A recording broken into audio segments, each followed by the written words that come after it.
আজকের গল্প প্রণব সেনের লেখা হস্টেলের ঘর। কেন আমার ঘরে ঢুকেছ? তোমার সাহস দেখে আমি অবাক হয়ে যাচ্ছি। অপরিচিত কণ্ঠস্বর শুনে দরজার দিকে তাকালো শঙ্কর। কাউকে দেখতে পেল না। চেয়ার ছেড়ে উঠে ছুটে গেল দরজার দিকে। সিঁড়ির দিকে ছুটে যেতে দেখলো এক ছায়ামূর্তিকে। তাড়াতাড়ি সিঁড়ি বেয়ে নামছে। পেছনের দিক থেকে দেখে ঠিক চিনতে পারেনি শঙ্কর। এই হোস্টেলেরই কেউ হবে। ভয় পাইয়ে দেওয়ার জন্য কেউ এই কাণ্ডটি ঘটিয়েছে। কিন্তু মনের মধ্যে কেমন একটা ভয় ভয় ভাব ঢুকে গেল। রাতে ঘরে আসার পরই গাটা কেমন ছমছম করে। কাউকেই বলতে পারছে না ওই ঘটনার কথা। শুনে সবাই যদি হাসাহাসি করে। দিন 7 হলো হোস্টেলে এসেছে, এখনো কারোর সঙ্গে তেমন বন্ধুত্ব গড়ে ওঠেনি। 2 দিন পর আবার সেই একই কথা শুনতে পেল শঙ্কর। এবার কিন্তু উপেক্ষা করতে পারেনি। কণ্ঠস্বরটা ঠিক মানুষের মতো নয়, কেমন যেন ফ্যাঁস ফ্যাঁসে। শঙ্করের বুক বেশ ধড়ফড় করছে। রাতে এই ঘরে একা ঘুমাবে কি করে? রাতে যদি সে হুজ্জুতি শুরু করে দেয়। সারা রাত ঘরে আলো জ্বালিয়ে রেখেছিল। বিছানায় না শুয়ে চেয়ারেই বসেছিল। মাঝে মাঝে ঝিমুনি আসছিল। হঠাৎ জানলা দিয়ে নজর চলে গেল বাইরে। দূরে একটা শিমুল গাছ রয়েছে। ওই গাছের ডালে কে যেন গলায় দড়ি দিয়ে ঝুলছে।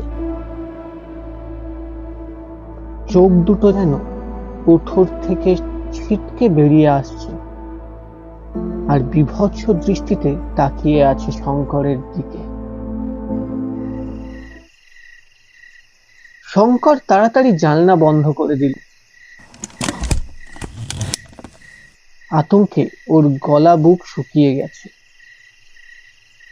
ধক ধক করে জল খেলো। ঘরে একা থাকতে আর সাহস পাচ্ছে না। যদি জানলা ভেঙে ঘরে ঢুকে পড়ে। কিন্তু ঘর থেকে বেরিয়েই বা যাবে কোথায়? হস্টেলের সবাই তো এখন গভীর ঘুমে আচ্ছন্ন। ভোর হলো। ভোরের পাখিরা কল কাকলিতে মেতে উঠেছে। শঙ্কর জানলা খুলে তাকালো ওই শিমুল গাছের দিকে। ওখানে তো কালকে রাতে দেখা সেই ঝুলন্ত দেহটা নেই। কোথায় গেল?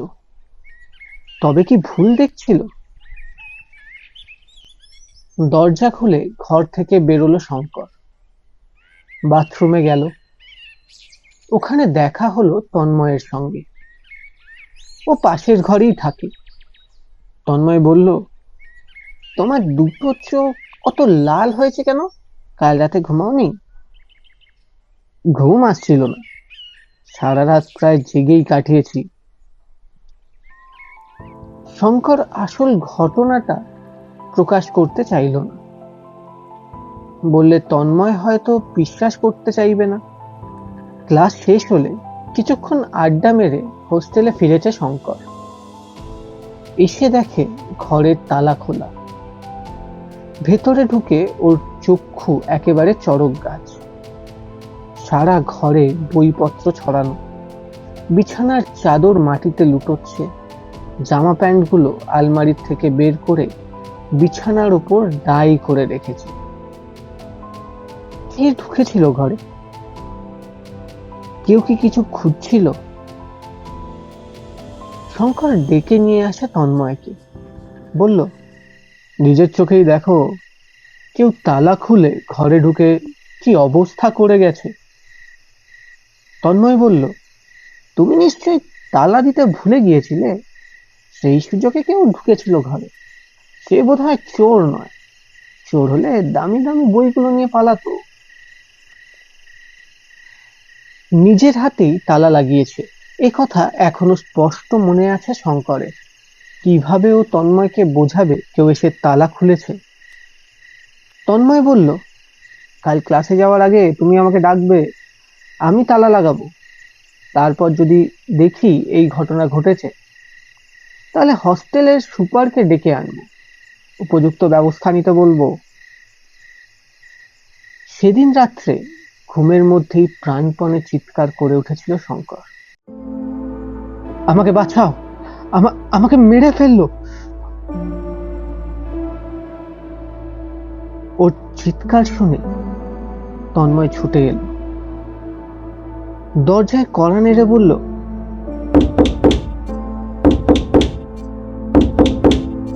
শঙ্কর, তাড়াতাড়ি দরজা খোলো।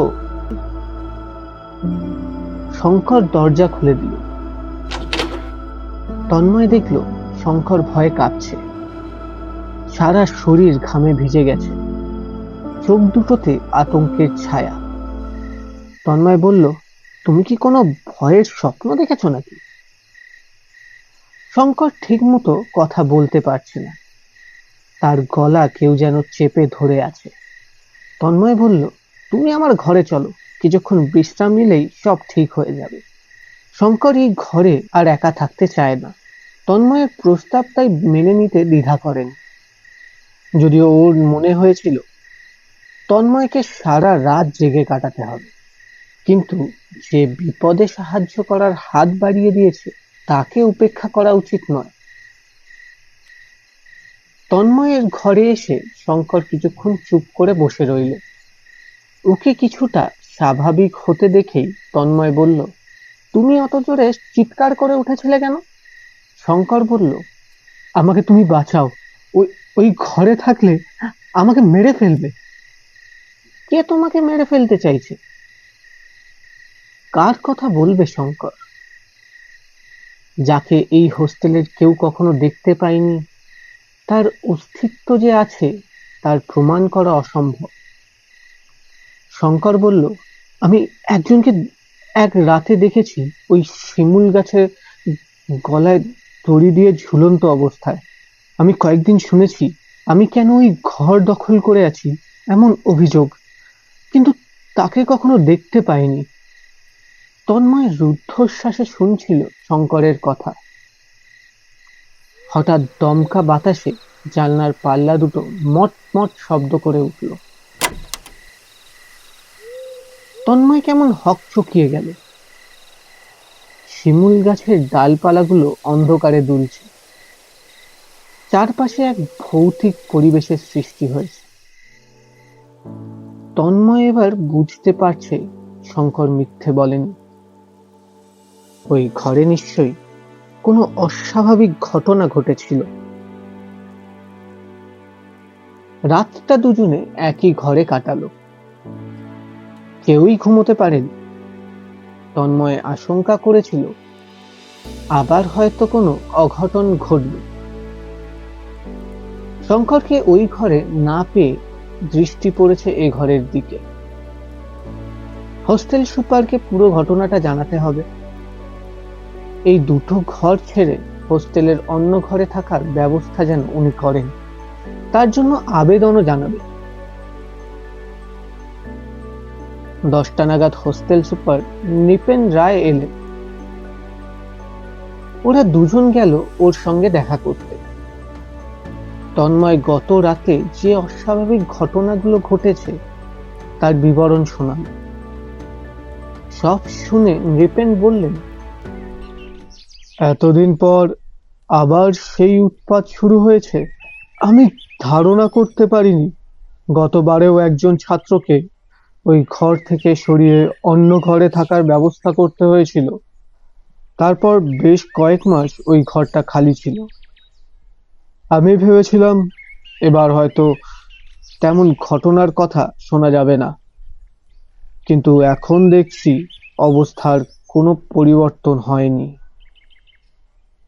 তোমাদের একতলার দুটো ঘরে থাকার ব্যবস্থা করছি, তবে ওই ঘর দুটোতে আলো বাতাস কম ঢোকে, তোমাদের একটু অসুবিধে হয়তো হবে। শঙ্কর বলল, সে অসুবিধে আমরা মেনে নেব।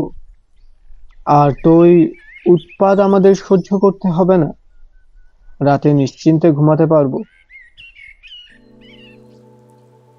তন্ময় ওই ঘরে কোন অস্বাভাবিক ঘটনা ঘটেছিল জানতে খুবই আগ্রহী। নৃপেন প্রথমে বলতে চাইছিলেন না, বললেন, তোমরা শুনলে ভয় পাবে, তোমাদের এখানে কয়েক বছর থাকতে হবে। অযথা কেন ভয়কে মনের মধ্যে প্রশ্রয় দিয়ে এখানে থাকাটাকে অস্বস্তিকর করে তুলবে? মন দিয়ে পড়াশোনা করতে পারবে না, পরীক্ষার রেজাল্ট ভালো হবে না। শঙ্কর বলল, আপনি না বললেও আমাদের মনে একটা আতঙ্ক থেকেই যাবে। নৃপেন রাজি হলেন সেই ঘটনার বিবরণ শোনাতে। বললেন, প্রথমে আমি তোমাদের একটা কথা বলে দিই, আর কোনোদিনও ভুলেও তোমরা 3 তলায় যাবে না, আর ওই ঘর দুটোতে ঢুকবে না। ওরা সেই শর্ত মেনে নিতে নৃপেন বলতে শুরু করলেন, মেকানিক্যাল ইঞ্জিনিয়ারিং এর 2 ছাত্র আশিস আর কৌশিক 3 তলার ওই দুটো ঘরে থাকতো। দুজনেই খুব মেধাবী ছাত্র ছিল। দুজনের মধ্যে বন্ধুত্ব থাকলেও দুজনের মধ্যে তীব্র প্রতিযোগিতা ছিল। আশিস প্রতিযোগিতায় কৌশিককে সবসময় পেছনে ফেলে এগিয়ে যেত। গতবারের আগের বার ফাইনাল পরীক্ষার আগে কৌশিক অত্যন্ত মর্মান্তিক এক কাণ্ড ঘটিয়ে বসল। আশিসের ঘর থেকে সব নোটস চুরি করে আগুনে পুড়িয়ে ফেলল, যাতে আশিস আর পড়াশোনা করতে না পারে। নোটস হারিয়ে আশিস প্রায় পাগলেরই মতো হয়ে গিয়েছিল। কৌশিক এমন বিশ্বাসঘাতকতা করতে পারে কিছুতেই বুঝতে পারেনি। আশিস একদিন গলায় দড়ি দিয়ে ওই ঘরেই আত্মহত্যা করল। কৌশিক বন্ধুর এমন অস্বাভাবিক মৃত্যুতে অনুশোচনায় জ্বলতে শুরু করলো। একদিন রাতের অন্ধকারে কাউকে কিছু না জানিয়ে হোস্টেল ছেড়ে চলে গেল। ফাইনাল পরীক্ষাও দেয়নি। কৌশিক কোথায় চলে গেছে আজ পর্যন্ত কোনো খবর পাওয়া যায়নি। ওর বাবা বেশ কয়েকবার আমার কাছে এসেছিলেন, আমার কাছে কত দুঃখ প্রকাশ করেছেন। কেন যে হঠাৎ নিজের বন্ধুর এত বড় ক্ষতি করতে গেল আমি বুঝতে পারছি না। কারোর ক্ষতি করলে নিজের কি ভালো হয়? তন্ময় বলল, আশিসের আত্মহত্যা করা উচিত হয়নি, ও অন্য কারোর কাছ থেকে নোট জোগাড় করে নিতে পারত।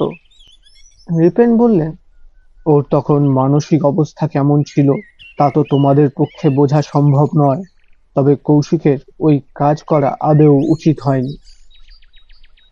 শঙ্কর আর তন্ময় একতলায় চলে এলো। ওরা পাশাপাশি ঘরে থাকে। ওরা দুজনে এই ভেবে স্বস্তি পেল কেউ কারোর প্রতিদ্বন্দ্বী হয়ে উঠবে না। শঙ্করের বিষয় ইলেকট্রনিক্স আর তন্ময়ের বিষয় কম্পিউটার। তাদের ভয় পেয়ে একতলায় চলে আসা নিয়ে মাঝে মাঝে বিদ্রূপ করেন তৃণাঞ্জন। শঙ্কর একদিন সহ্য করতে না পেরে বলল, তোমার যদি অত সাহস হয় তুমি গিয়ে থাকো। আমি কোনো ভয়ের কাছে মাথা নোয়াই না। আমি সুপারকে বলেছি কাল থেকে উনি আমার ওখানে থাকার ব্যবস্থা করবেন। তৃণাঞ্জন ওই ঘরে থাকতে শুরু করেছে। প্রথম 3-4 দিন ওকে অসুবিধায় পড়তে হয়নি। পঞ্চম দিন রাত্রে ও সবে বিছানায় শুয়েছে, তখনই শুনতে পেল, তোমার এত সাহস, তুমি আমার ঘরে ঢুকেছ? তৃণাঞ্জন এদিক ওদিক তাকিয়ে কাউকে দেখতে পেল না। ও ভাবল ওকে ভয় দেখানোর জন্য বাইরে থেকে কেউ কথা বলেছে। দরজা খুলে দেখলো কেউ নেই।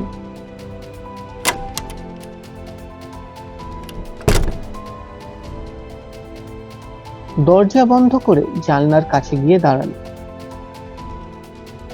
শিমুল গাছের দিকে তাকাতেই ও চমকে উঠল। গাছের ডালে কে যেন গলায় দড়ি দিয়ে ঝুলছে। এমন দৃশ্য তৃণাঞ্জন আগে কখনো দেখেনি। মুহূর্তেই ওর সব সাহস কোথায় উবে গেল। এখন কি করবে? ঘর ছেড়ে পালিয়ে কোথায় যাবে? হস্টেলের সবাই তো এখন ঘুমিয়ে আছে। শঙ্কর আর তন্ময় যদি জানতে পারে, তাহলে তো আত্মসম্মান বজায় রাখা মুশকিল হয়ে পড়বে। তৃণাঞ্জন ঠিক করলো ঘর থেকে কিছুতেই বেরোবে না। আলো জেলে সারা রাত চেয়ারে বসে জেগে কাটাবে। তাতেও রেহাই পায়নি তৃণাঞ্জন। নির্দেশ শুনতে পেল, কাল সকালেই এই ঘর ছেড়ে চলে যাবে। যদি আমার কথা অমান্য করো, কঠিন শাস্তি পাবে। তৃণাঞ্জন আপত্তি জানালো না, কিন্তু এই ঘর ছেড়ে যাবেই বা কিভাবে? সুপারকে বলে নিজের ঘর ছেড়ে এখানে এসেছে, আবার ঘর বদলানোর অনুরোধ জানালে উনি খুব রেগে যাবে। বিপদের ঝুঁকি নিয়ে এই ঘরেও তো আর থাকা সম্ভব নয়। সকালে তন্ময়ের সঙ্গে দেখা হতেই তন্ময় বলল, তুমি বোধহয় রাতে ঘুমাতে পারোনি, চোখ দেখে মনে হচ্ছে। তুমি খুব ভয় পেয়েছো। তৃণাঞ্জন বলল, আমি তোমার মতো ভীতু নই। ভয় কাকে বলে এই শর্মা জানে না। মিথ্যে সাহস দেখাতে গিয়ে সুপারকে ঘর বদলানোর কথা বলতেই পারল না। কাল ঠিক বলবে, মনে মনে এই সিদ্ধান্ত নিল। একটা রাত কোনো মতে কাটিয়ে দিতে পারবে, এই বিশ্বাস নিয়ে ঘরে ঢুকলো তৃণাঞ্জন। রাত বাড়ছে আর তৃণাঞ্জনের বুক ঢিপ ঢিপ করছে। বিছানায় শুয়ে ঘুমানোর জন্য সবে চোখ বুঝেছে, তখনই শুনতে পেল, আমার নির্দেশ তুমি অমান্য করেছ, তার ফল তোমাকে ভোগ করতেই হবে। পরের দিন সকালে হোস্টেলের পেছনের দিকে তৃণাঞ্জনকে মৃত অবস্থায় পাওয়া গেল। সারা শরীরের হাড়গোড় ভেঙে চুরমার হয়ে গেছে। ওকে দেখে বোঝা গেল হোস্টেলের ছাদ থেকে কেউ ওকে ঠেলে দিয়েছে।